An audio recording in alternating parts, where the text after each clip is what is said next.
can start with a word of prayer. Let's begin with a word of prayer.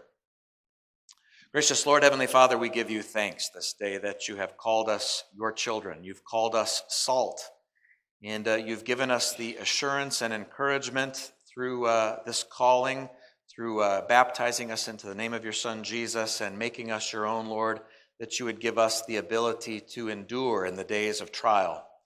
Lord, as we begin this discussion today about our death, we pray that you would remind us that this is but one of many trials that we will face, and yet it's a trial that you have overcome through your Son, Jesus Christ.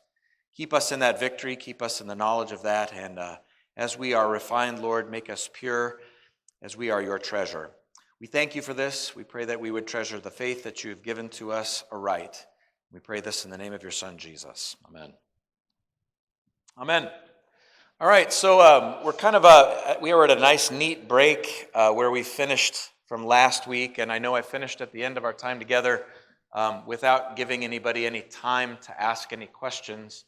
And I know it's sort of weird to start off like a week later to say, are there any residual questions? But I don't want to dive into our new topic unless we make sure that we've taken some time to address any questions that may exist. So maybe we need to dive into the topic in order to see if we conjure any questions with anybody, but maybe before we start is a good thing to check and see if anybody has anything that's been just a burning question as well.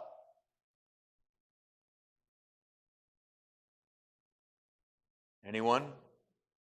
Bueller? Pete's the only one that's going to nod at this one. I know. Oh, okay. Mary's got it too. I said my pop culture references have fallen on hard times a little bit, right? Like everything that I grew up with, all my pop culture references, like Ferris Bueller's Day Off, they use a quote from the movie and everybody sort of looks at me cross-eyed, like, what's he saying up there? But all right, well, if not, then we're going to talk about this next section here. If death is our own, so let's kind of quick reminder of where we've been and what's gotten us to this point. If our life is not our own, if our life belongs to God, we're redeemed by Christ, bought by him, by the shed blood of Jesus, and we belong to him, but our death belongs to us. What we've been talking about up to this point is our death belongs to us. We deserve it because of our sin. It's okay to dread it. But it's also proper that we wouldn't fear it because we have had already expressed to us by Christ through his work that we who are in Christ will overcome sin, death, and the devil. So we don't have to be afraid of it, but at the same time, it's not something that we look forward to as if death is victorious. But instead, death is the enemy. It's the enemy that Christ came to defeat. Okay? Which catches us up to part 3 here. What can I do about my death? It might seem like a funny question. Is there really anything we can do about it? The two things that everybody is going to have to endure are death and taxes. Is there anything we can do, Susan?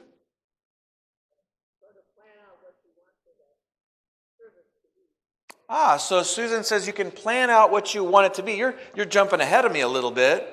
You're saying you're thinking of the service that comes in light of one's death, which that's not all bad. We will talk about that indeed. But what about, is there anything you can do about death itself? Can't do nothing about it. So death and taxes, they're just normal, so get used to it, right?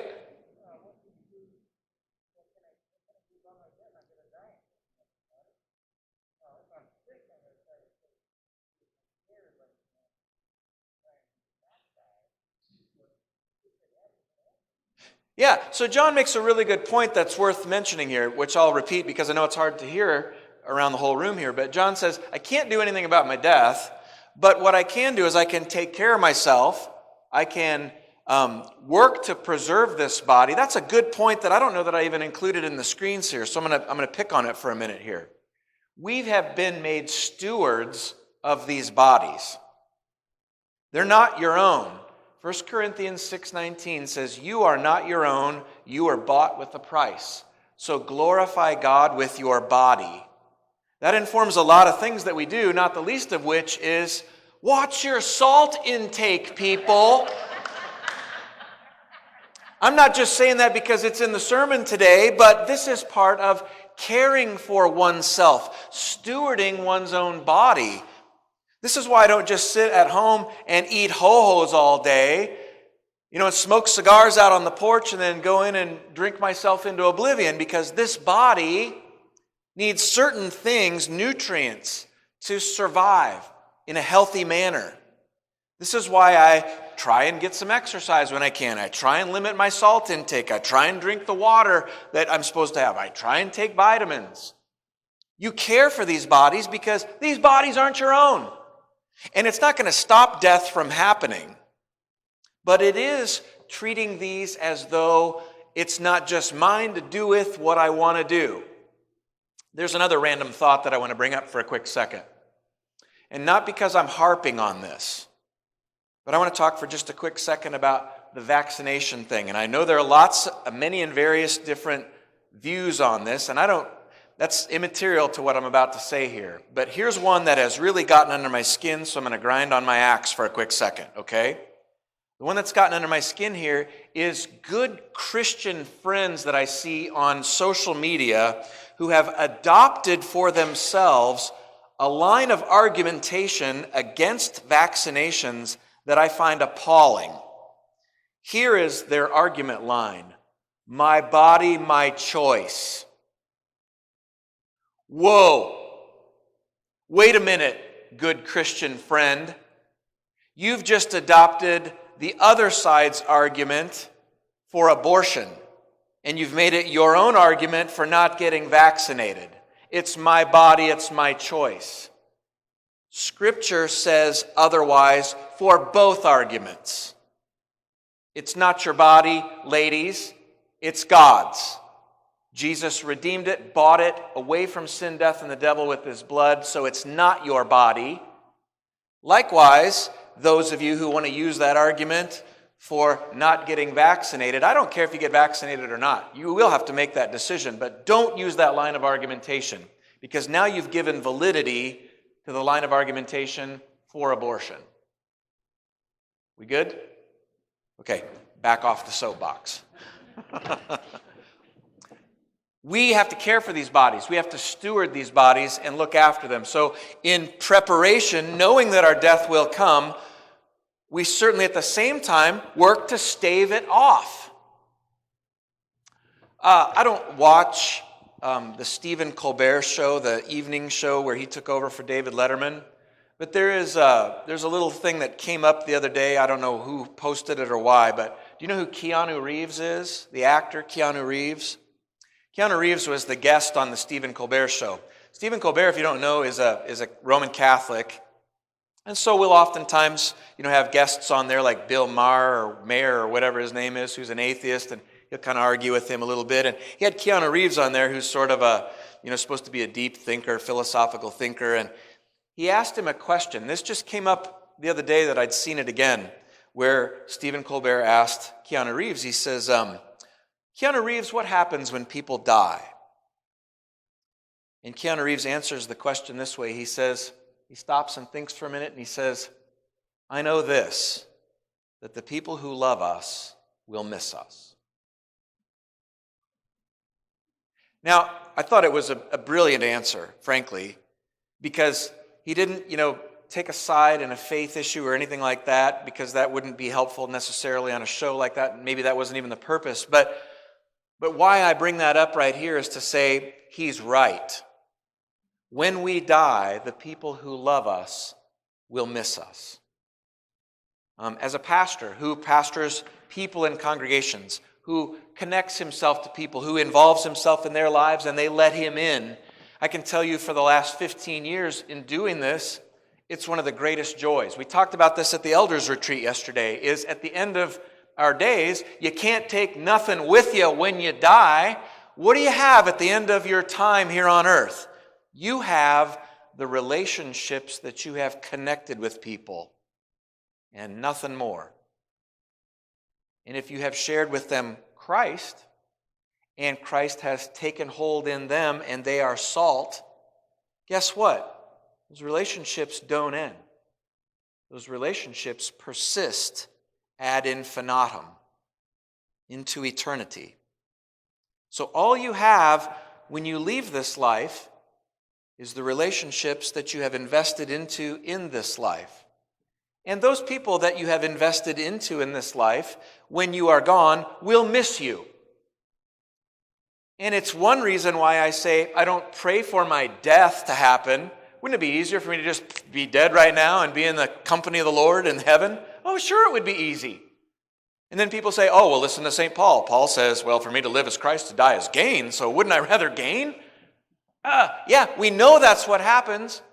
But as I've said before, I'm a whole lot more use to my children as their father, to my wife as her husband, to my congregation as their pastor, if I'm alive. So I should care for this body, even though I know my death is imminent, care for this body to the best of my ability, so that I can preserve it as long as I can. That's why I put salt in it, to preserve it. Still with me? Those of you that haven't been to church yet, you'll get there. All right? No, but I limit my salt intake, I watch my health, I exercise, I try and stay healthy. I'm going to try and stave off death, even though I know it's coming, for as long as I can. Are there things that may come my way that stop me from doing that? Are there diseases that might be out of my control that afflict and affect me? Maybe. Trials and temptations and struggles. Maybe there's a car accident that I get, I lose use of a limb or something like that. Maybe. That could happen. But it shouldn't stop me from trying to prevent that stuff from happening. My own mother, don't watch this, Mom. When they came out with seatbelt laws, I always think of that one. Well, I'm not going to have the government tell me what to do. Now she's going to be mad because I said it like that if she watches this. Sorry, Mom. And I thought was a stupid argument. I'm not going to let the government tell me what to do in wearing a seatbelt. Do you not understand the laws of physics? Like an object that's moving like this, that doesn't have something attaching it to the object, if it stops suddenly, you're inside it and you're not attached to the object, you're not stopping suddenly. You are continuing on and you will be injured or killed. Buckle up, Buttercup. You should take care of this body. Watch after it. Listen to the governing authorities that tell you. Am I making my point here, or am I just grinding on more axes? Probably grinding on more axes. I'll probably get a phone call after that one too. So, what do we do about our death? We can dread it, but we don't have to fear it. 1 Corinthians 15, we have the inside track. We have God's word that informs us. For as in Adam all die, so also in Christ all shall be made alive. But each one in his own order. Christ the firstfruits, then at his coming those who belong to Christ. Then comes the end, when he delivers the kingdom to God the Father after destroying every rule and every authority and power. For he must reign until he has put all his enemies under his feet. The last enemy to be destroyed is death, for God has put all things in subjection under his feet. So what we know, we Christians who have been salted, we have been given the gifts of the kingdom, the inside track, and we don't have to wonder about what waits. God has revealed the mystery to us. And the mystery is, it's not something that's to be feared, but it's something to be, not something to be welcomed, because we know death is the enemy, but it's something not to be afraid of. Because what we know is that the Lord has put death in subjection under his feet, and we who are in the Lord will not die forever. 1 Thessalonians, we don't want you to be uninformed, brothers, about those who are asleep, that you may not grieve as others do who have no hope. For since we believe that Jesus died and rose again, even so, through Jesus, God will bring with him those who have fallen asleep. And then look at the end of it. Therefore, encourage one another with these words. Those of you that have been in church, that's when you write a sermon, you write, what's the goal of the sermon? What's the malady in the text, and what's the means by which you're going to deliver it? That's one way of approaching a sermon, is goal, malady, means. So the goal of today's sermon, for those of you that were already in church, the goal was to encourage. I hope we achieved that goal. The encouragement is, you've been called salt. You might endure fiery trials, but don't lose track of the fact that you are called His own. You with me on that? There's the encouragement.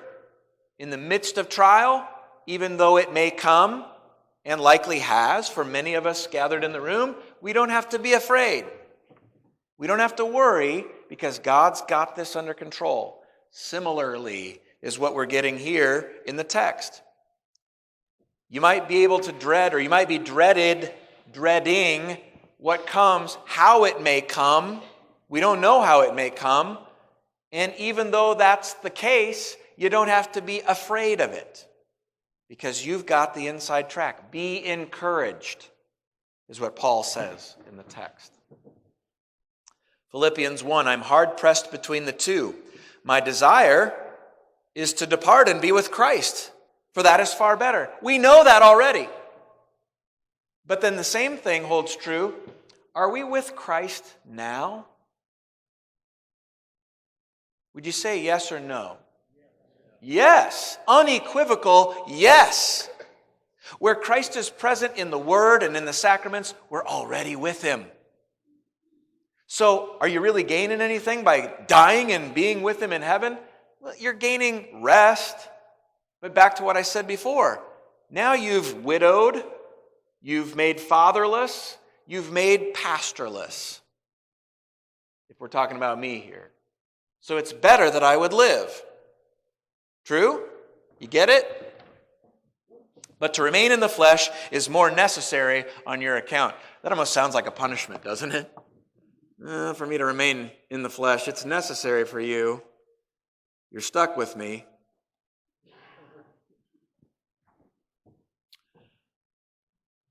The book you see on the right, you can't read the spine on it, but it's a stock picture from the CPH website. It's the book that I carry with me. It's a little maroon book that I carry with me when I do visitation stuff, and it was a part of the resources produced when they did the new hymnal right as I was coming out of seminary. But it's called the Pastoral Care Companion. I have a digital copy of it on my phone as well. And it covers all range of stuff, and it sort of systematizes Scripture so that you can you go after any kind of subject. It's got some of the services in there. It's got a commendation of the dying, which is a service that you would perform. Like if someone calls me and says, hey, Pastor, my husband or my wife is on their deathbed. They're on their last breaths. They've been in the hospital. Can you come up here because they say the time is growing near?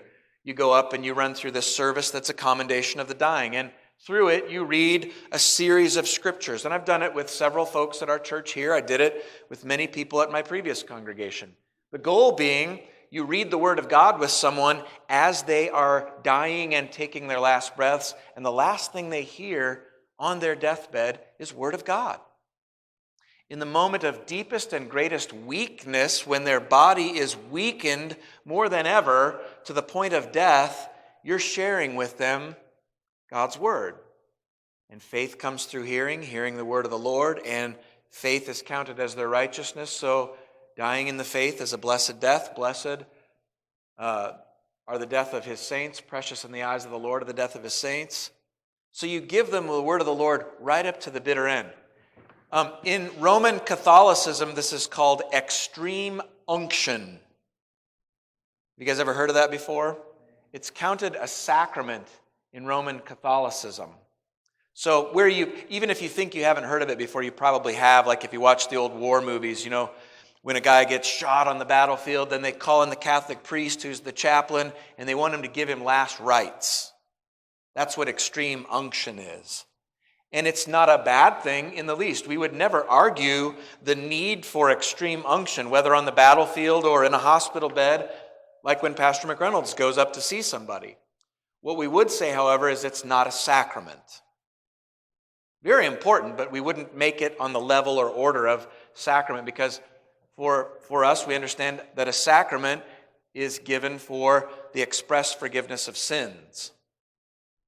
Okay, that's why we hold baptism and the Lord's Supper as sacraments, because those are both given for the express deliverance of forgiveness of sins. Anyway, in the Pastoral Care Companion, there's always notes that go with the rites, just like in the Pastoral Agenda, which guides the governance of how we preside over any kind of different service that we would do. We get trained in that when we're at seminary and worship classes. Well, in the Pastoral Care Companion, there's a section before the Commendation of the Dying and the resources to comfort the bereaved is the section it's titled. It says, while never aiming for death, the Christian will not hold on to physical life as the only or the highest good. The same Lord who gives life also takes it away. Therefore, when the time of death comes, Christians do not cling to life in defiance or fear. In my Pastoral Care Companion, that piece of the rites or the instructional notes leading into the rite is highlighted, which is why I knew to go draw from it when I put together this study. If on one hand you hear me saying, there's two poles, let's say there's two poles. On one hand I'm saying, no, I only want to stay alive because I've been bought by Christ and I'm a steward of this body and my whole life is about keeping this body alive. So I don't eat, anything that's too full of sodium. I don't smoke the cigars. I don't drink too much. I try and eat healthy and eat my fiber and vegetables and all that stuff because it's all about living. And you can take that even further out to the extreme. Like, I'm going to use every surgical means necessary to preserve this body and life unto the end. And I want to be hooked up on machines even if I'm not totally alive. This is the article I gave you a couple of weeks ago. The doctors that wrote that, I know you love me, now let me go. Let me die. We don't hold to life on that far, far extreme, like as if life is the only thing. And here's another, let me get back on the soapbox. This is another one of those things that I've said gets to be difficult for me. Where do you find all the false gods? I'm on the soapbox, I'm not talking about the extremes yet. Where do you find all the false gods? Follow the money, folks. And there you'll find all the false gods. Where's the money? What do we throw all our money at nowadays? Well, Husker football. You got a giant stadium that gets used how many times a year, that costs how many millions of dollars that they continue to add on to? I'm not talking just Husker football. It's any professional sporting event. But there's another one that's even more stark that makes me think of it. Bigger hospitals, better facilities, nicer offices, well-paid physicians. If any of you in the room are retired physicians or nurses, forgive me for picking at this. You earned the money that you made, but at the same time, we keep throwing money at the false gods in the hope of staving off the inevitable, don't we? And look, all the while, the one place where you're going to stave off the inevitable, the church, what's happening in churches? Fewer and fewer people, less and less budget. Back off the soapbox. So on one side of the spectrum is cling to life regardless the cost. On the other end of the spectrum is life has no value. I may as well just be dead and be with Christ. And that'll just solve it all. Where do we lie? We don't hold on to physical life as though it's the highest good. The same Lord who gives life also takes it away. So we're realistic. We're not on this end of the spectrum. We're not on this end of the spectrum. We're somewhere in between in the tension that exists between the two. Does that make sense? Just give me a nod. That helps. Christians don't cling to life, so it's okay for us to say, you know what, I know I might die.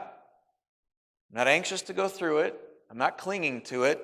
I'm not going to throw away all my resources and spend every last dime to the point that now there's nothing for those that I've been responsible for because we spent it all trying to make me persist for yet another 3 days. We got a hospital bill from years back when my youngest, who's here with us, had one of his surgeries. He had several surgeries when he was real little, and they had him on some medications, and we got, I don't know if it was by accident, we got the pharmacy bill for just his surgery. $98,000. The 6.5-month-old whose funeral I did a week ago Friday, that I went back to Nebraska to do, they got medical bills. She's been in the children's hospital since she was born. She died at 6.5 months. I know at least some of their medical bills came through $3.5 million.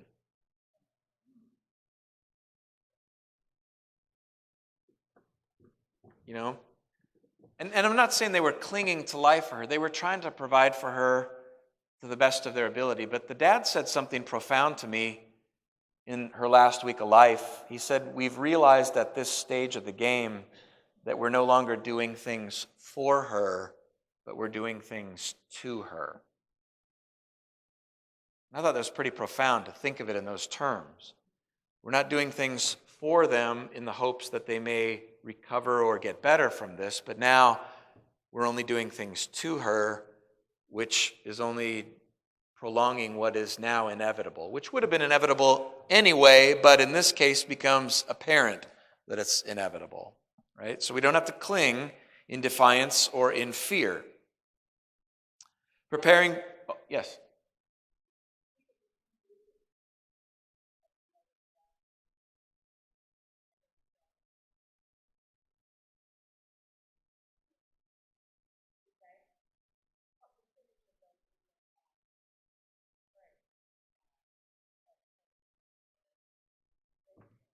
So Linda asked, what percentage of the people? If I'm visiting people regularly make sure I get the question right. If I'm visiting people regularly as a part of my vocation to deliver the word of the Lord to them while they're dying, if I have been invited into that situation, what's the percentage of them that are afraid versus unafraid? Is that what you're asking?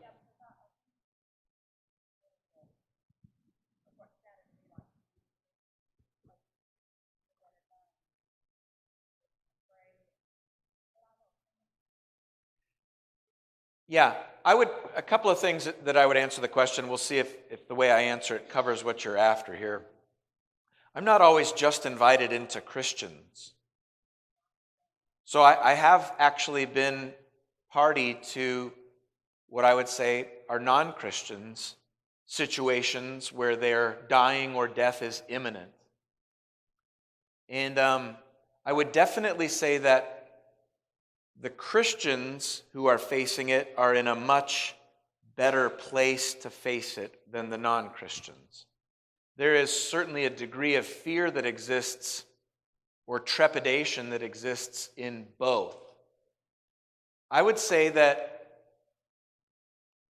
there have been Christians that I have been invited in to share the word of the Lord when death has become imminent for them, who are absolutely afraid. And the goal that I have as I go into those situations is to share with them the peace that comes from knowledge of the Word of God. And those aren't my words. That's why I'll never go into a situation like that equipped only with my own words. I'll go with the Word of God because I know the Word of God is powerful, strong to save, because the Word is Christ. So when I go into the room, I don't go with nothing to say. I've got Scripture to give to them, which is Christ, which gives and grants faith. Faith comes from hearing the word of the Lord. Stay strong, hold fast, immovable in the face of this fiery temptation or trial. I'm going to share with you what Jesus' promises are. So if I'm getting uptight, I'm getting nervous, I'm getting worried about what's going on, I can share the word in the middle of that, and that tends to bring people back down from the edge.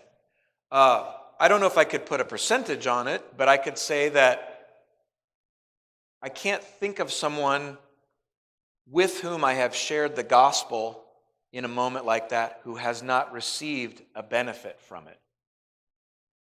One case in particular was fairly early on, Frida Pullen.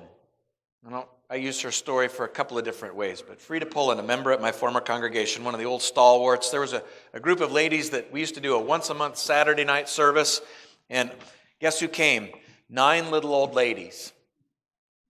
And the reason they liked to come, they would always be there on Sunday mornings, but whenever we offered it on Saturday night, they would come on Saturday night because they'd go to church on Saturday night, and then they'd go down the street to Dairy Queen, and they'd have little lady night at the Dairy Queen. But one by one, they all started to pass. The little blue truck that I used to drive came from one of them. Her name was Gloria Clark, and it was a GMC pickup, and she drove that little pickup and had no heirs, so we bought the pickup from her estate. And I always said it was a shame her middle name wasn't Mabel, because it was a GMC pickup, and then it would have been Gloria Mabel Clark's GMC pickup. But Frida Pullen, we did a Thursday Bible study. Frida was at Thursday evening Bible study, spunky and sprite as could be. She always gave me grief about everything I do, and we'd flip it back and forth to each other, kind of like I do with Jeannie once in a while. I'd never do that. And I noted that she wasn't in church on Sunday after that Thursday. And I got a call Sunday night that she had been admitted to St. Francis Hospital in Grand Island. So I went on Monday morning after getting word Sunday night to go visit her. And when I checked in to find her, she was in the ICU, which was a surprise. I'm like, what happened? So I get up to the ICU. She's in there, and they're just getting ready to put her onto a ventilator, and she's not going to be able to communicate once she's on the ventilator. And her kids have gathered there with her. Her daughter came in from town. They were all there when I got there. And she had requested that I bring communion before going on to the ventilator. She was debating whether or not to go on it. So I knew a little bit of the situation when I walked in. And I ended up delivering the Lord's Supper to her there before going on to the ventilator. She, when we finished the service, expressed deep gratitude, but also told me what peace she felt from that. She died that night. And I often think about Frida like, what's the best thing you could get in a moment like that?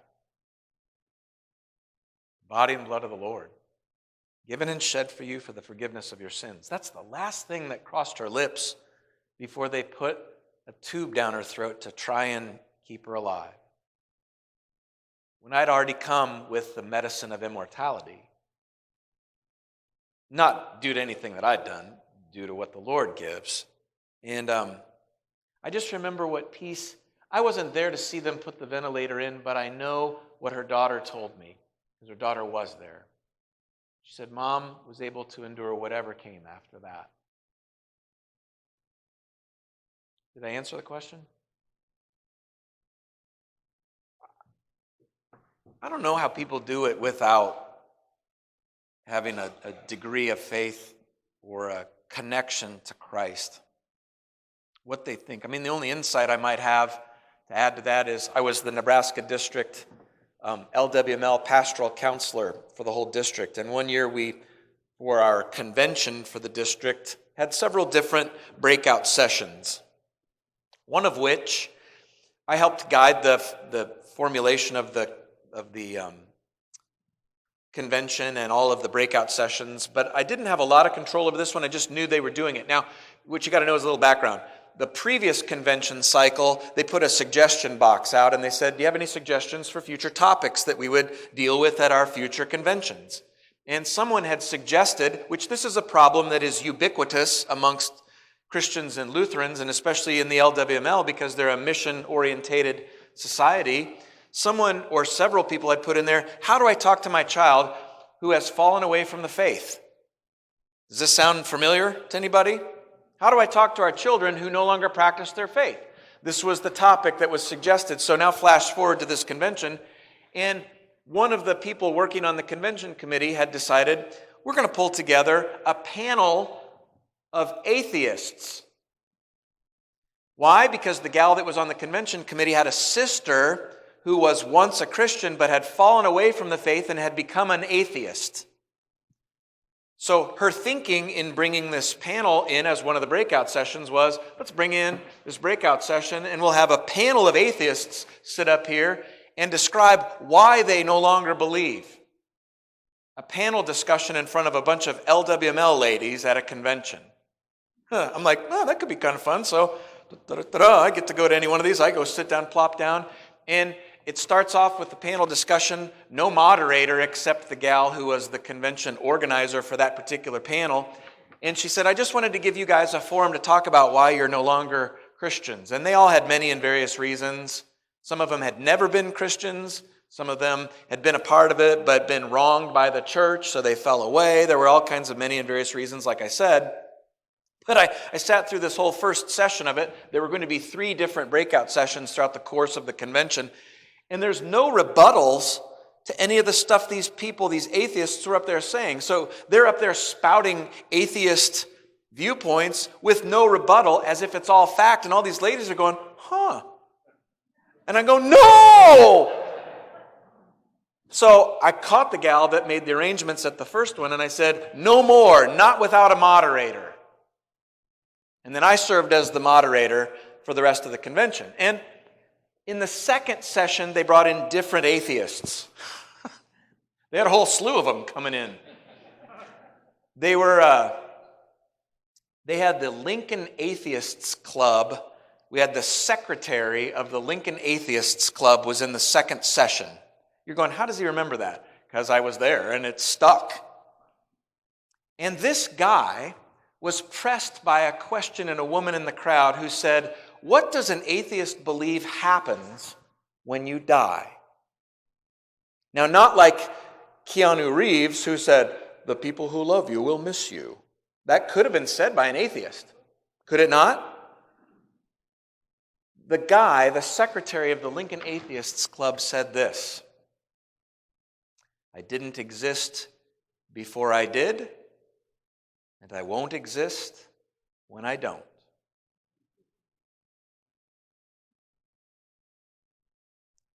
That was his piece.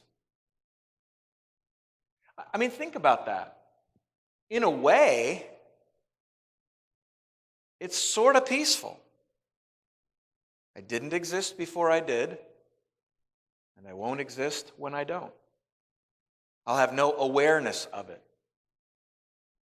And he was the same guy that said something else that I thought was sort of profound and almost caught me off guard, which is one of the reasons why I was glad I was serving as a moderator.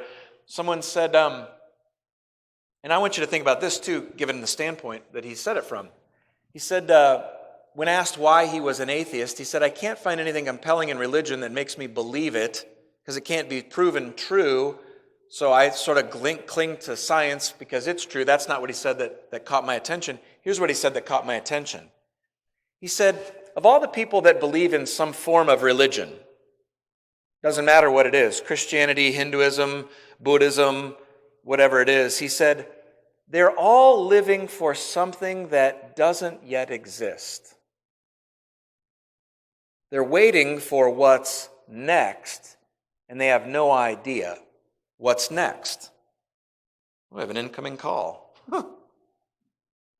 They're waiting for what's next. And they don't even know what it is. They can't see it. I prefer, as an atheist, to live for the now. Because I can see it. I can participate in it. I don't lose out on anything. By his estimation, people that were within the faith, they're so busy looking forward to what's yet to come that they ignore what's going on in the present. Does that make sense, his argument? I thought it was sort of profound, and it almost hit me by surprise because I thought, that's a fair critique. I love Romans 8. You guys have heard me say this before. The elders who were gathered with me yesterday are probably tired of hearing me talk Romans 8. Let's go back to Romans 8. Who hopes for what he sees? If we hope for what we do not yet see, we wait for it with patience, is what Paul writes. What's the Christian life about? What are we trying to pull the curtain back from in this whole study? What God's got in store for us after we die? We can answer those questions given the scriptures. And isn't that what the Christian life is about? Is we're kind of looking forward to that? The life everlasting? The world yet to come? We confess in the creeds? Is that what you guys are waiting for?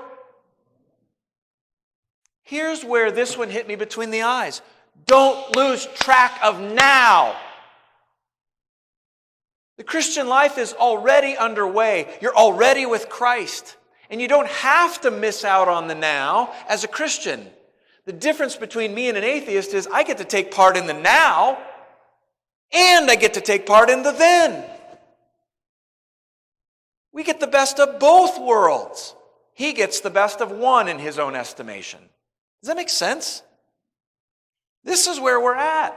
That's what's so great about having these realities revealed to us, is we don't have to be afraid of what's yet to come. We have it revealed to us.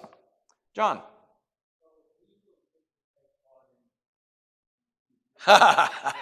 In a much different way than you and I will. Can I draw on that point for a second? Not a soapbox here, but think about this when it comes to your enemies. This is my own thinking here, but let me just put this one out there for you. What we know about hell. You know, a lot of people like to think when you die, we'll talk about this. Here's the Cliff's Notes version of death. You live, you die. When you live, your body and soul together as one. When you die, your body is laid to rest. Your soul, for the Christian, goes to be comforted by Christ in heaven. If you are non-Christian, your soul goes to what we term hell, right? Goes to a place of torture and punishment. We get this from the Scriptures. On the last day, you will be raised from the dead. So the bodies of the faithful and the unfaithful will be raised from the dead, their souls then rejoined with their bodies. The faithful and the unfaithful. Then you will stand judgment. This is Revelation 21, if you want to follow up on this with me at the beginning of the chapter. If your name is found written in the book, well, we will all be judged on the basis of what is written in the book of the record of your deeds. So all of your deeds are being counted and recorded, the good and the bad. We will all be judged on the basis of those deeds. What's going to be the judgment if we just judged, or we're just judged on the basis of our deeds? Guilty. You're all guilty because your deeds have been found lacking and your deeds have been found sinful. But the difference for the Christian is those whose names are not written in the book of life will be cast into the lake of burning sulfur and fire. Those whose names are written in the book of life will be a part of the new creation, the new heavens, the new earth in the presence of God forever. You with me on this so far? So that's the Cliff's Notes version. What's going to happen to the people who are not in faith, whose names are not written in the book of life? In body and soul, raised from the dead, tossed into the lake of burning sulfur and fire. They will be in eternal damnation and torture, not just in some bodiless soul form.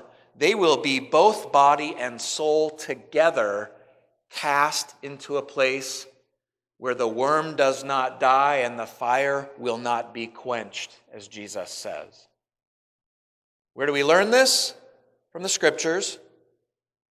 What should it do for us when you hear something like that? That sends a shiver down my spine. And what it makes me think with regard to those people I count my enemies, those people who are not in the faith, panelists, atheist panelists who it's easy to sit down at an LWML convention and go, oh, well, it's us versus them. We got it right. They got it wrong. We win. You lose. You die. I don't look at them like that at all. I look at them up there on the panel list as uninformed people who really don't have the inside track. You think it's going to be peaceful when you die. You just aren't anymore, and you're not going to be aware of it. I got news, buddy. You're going to be body and soul in a place of eternal damnation and torture, and worse of all, separation from God. Today, alive in this body, that atheist, if he's still alive, is benefiting from a benevolent, loving God who is giving to him all that he needs to support his body and life. He just don't know it. You with me? When you think about people like that, suddenly that guy up on the panel up there is not my enemy. He is one for whom Christ died to redeem him from the fiery pit. And what you say, John, is spot on. Those people will live forever too. They just are clueless about how they're going to be living forever in body and soul. And it is frightening. I don't want that for my worst enemies. So now I have no enemies. Now I have only people that I love, that I want to share the gospel with, who are clueless. Does this make sense? Yeah, it changes your perspective like that. When you know the truth of this stuff, when you know that those people are going to live, I don't look at them like, man, I can't wait till you're out of my mix. Even the people that I really don't like all that well. I don't want them out of my mix. I may not enjoy working with them or trying to convince them of this truth. It may be difficult, but at the same time, it's necessary. Because if Christ loved them, guess what? I'm one of them too. He loved me too. They need to know it. Does that make sense? Okay. Questions, thoughts on that before I jump ahead? All right, preparing for death. We should prepare for it. Rather than put it off as if we can figure out when it's going to happen. You know, some people, they put off their whole lives and say, well, maybe, someday I'll get around to going to church. Someday I'll get around to, studying this stuff or thinking about it. I used to say, when I retire, I want to get in the ministry. I want to be more active at my church when I retire. And then 9/11 happened. And I went, what was so important for those people that day is what I've been making really important for me. Why would I wait until I retire to do something that I love? Because I'm not promised tomorrow. Why would I wait till tomorrow to practice my faith more seriously or to get involved in my church more? Because I'm not promised tomorrow. Know this, if the master of the house had known in what part of the night the thief was coming, he would have stayed awake and would not have let his house be broken into. Therefore, you also, you must be ready, for the Son of Man is coming at an hour you do not expect. How do you get ready? What's Jesus saying here? How do you prepare?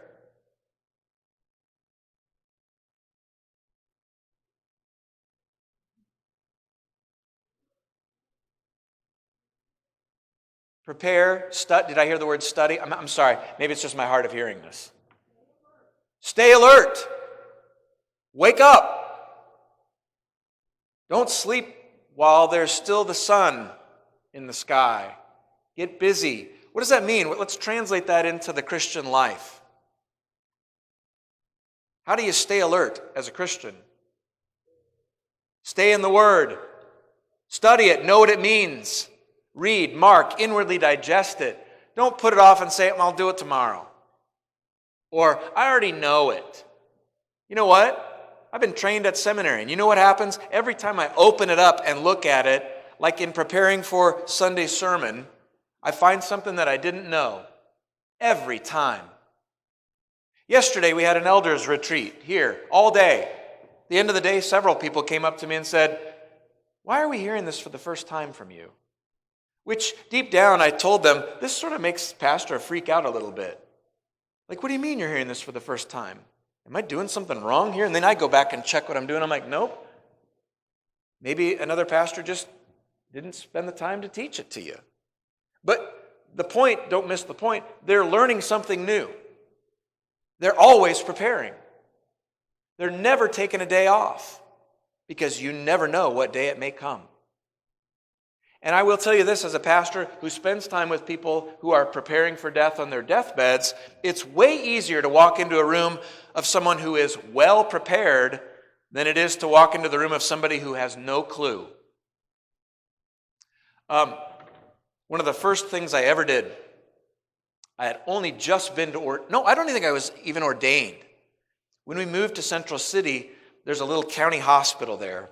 And of course, I'm new clergy in town, so they automatically put your name on the list, and you get phone calls when the hospital needs to get a hold of clergy. And so one day, it's like a Friday afternoon, I was off. It always happens when you're off.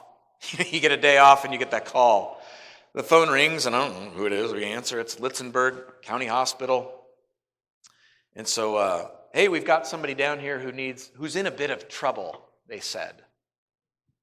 Okay, what's that mean? So I put on my official collar, because it's my day off. I put on my nice pants, and I go down to see the hospital, and I go to the nurse's station. I understand you've got someone who's in a bit of trouble. Yeah, room 3 over there. It's our ICU room.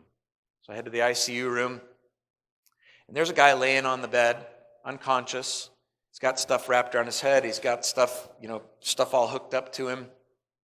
And 2 people in the room with him crying their eyes out. This guy is dead. And it turns out, as I'm trying to tease the story out from them, what's happened here? I was just told this guy was in a bit of trouble. Turns out they were Seventh-day Adventists. And the deceased was the son, it was the parents that were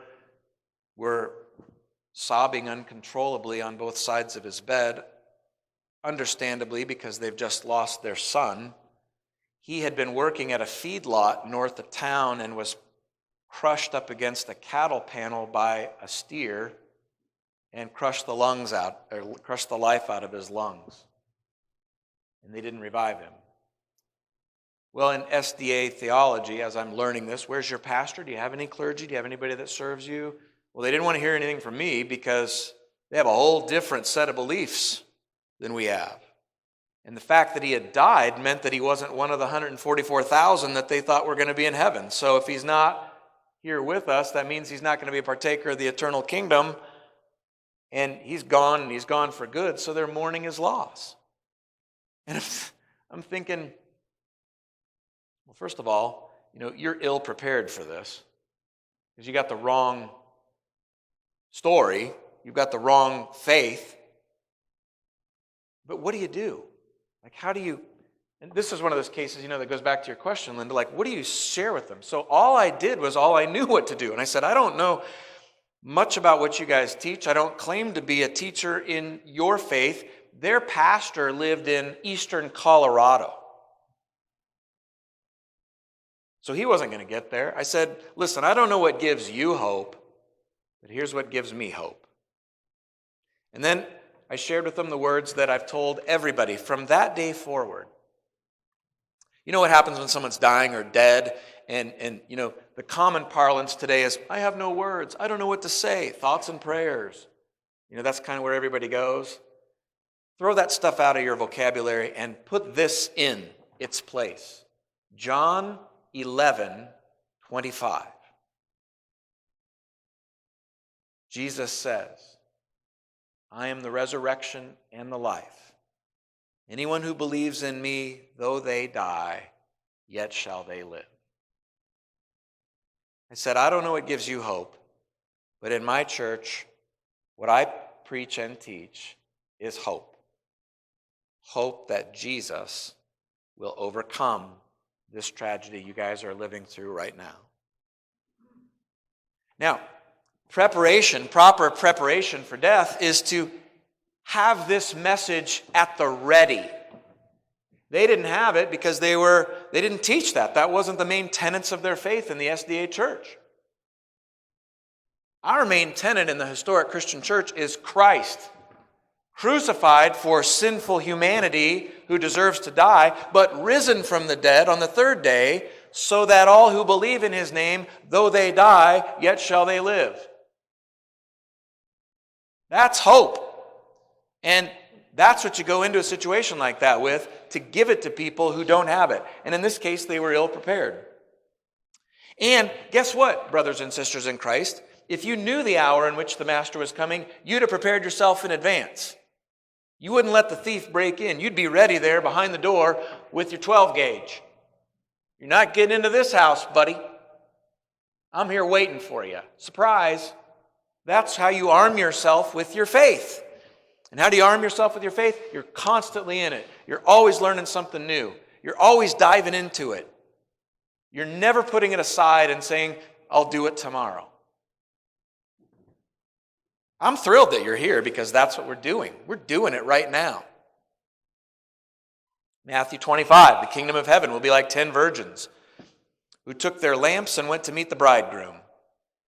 Mesh this up against Ephesians 5, and you see pretty quickly the bride meeting the bridegroom is Christ and his bride, the church. That's who you are, as the bride of Christ, all y'all.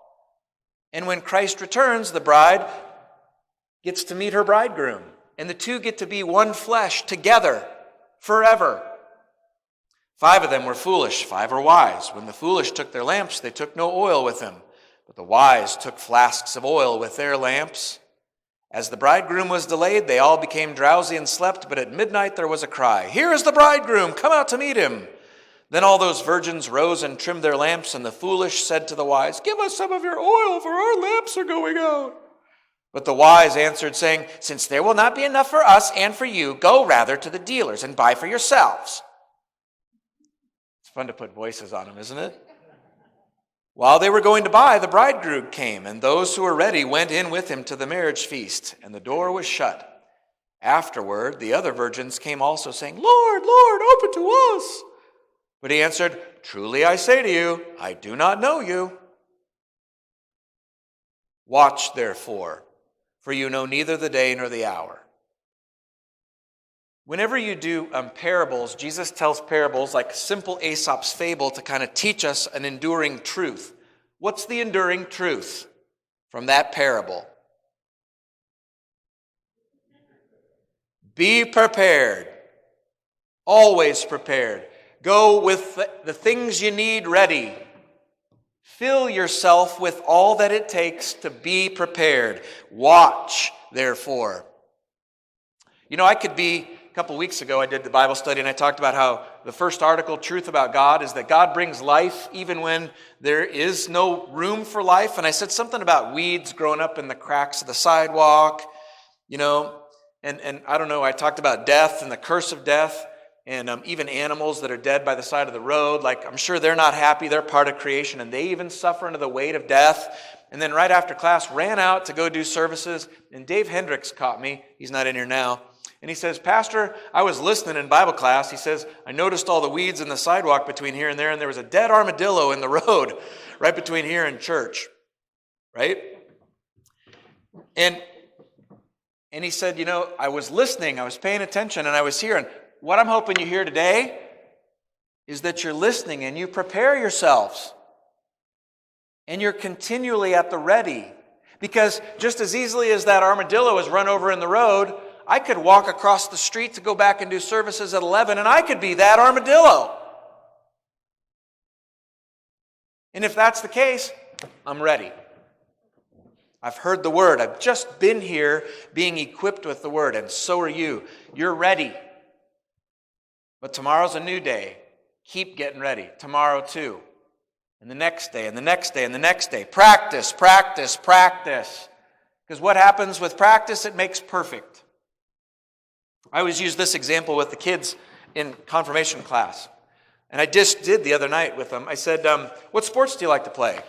And little Caden Jennings says, "I like to play basketball." I said, "Well, what do they do with you in basketball practice?" "Well, they make us do dribbling drills. Constantly dribbling the ball." "What else do they make you do?" "Shooting drills." "So learn proper form as you're shooting." You're doing dribbling drills. You're doing proper form as you're shooting.